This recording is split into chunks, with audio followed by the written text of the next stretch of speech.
আমরা দেখব ফটোশপে বৃত্তাকারের ভেতর কিভাবে সাবজেক্টকে ক্লিপিং মাস্ক করা যায়। তো আমরা প্রথমেই গুগল থেকে একটি ছবি নেব। আমরা যদি এই ছবিটি এখান থেকে কপি করে নেই তাহলে মাউসের রাইট বাটন, কপি ইমেজ এবং ফটোশপে এসে কিবোর্ড থেকে কন্ট্রোল ভি।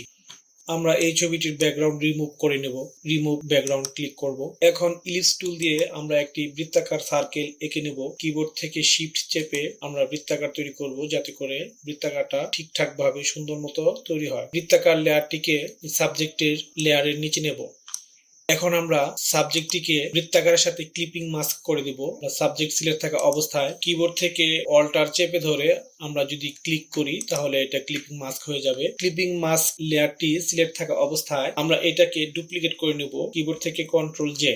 এখন উপরের ডুপ্লিকেট লেয়ারটিকে আমরা মাস্ক করে নেব এবং এখান থেকে আমরা ব্রাশ সিলেক্ট করব। এখন ফরগ্রাউন্ড থাকবে সাদা এবং ব্যাকগ্রাউন্ড থাকবে কালো। এখন ব্রাশের অপাসিটি ফ্লো 100 রেখে আমরা এখন উপরের লেয়ারে এই মাঝখানে সিলেক্ট থাকা অবস্থায় এখানে যদি ব্রাশ করে দেই তাহলে আমরা দেখতে পাচ্ছি খুব সুন্দরভাবে বৃত্তাকারের ভেতর আমাদের ক্লিপিং মাস্ক হয়ে গিয়েছে। এভাবে আমরা বৃত্তাকারের ভেতর ক্লিপিং মাস্ক করে নিতে পারি।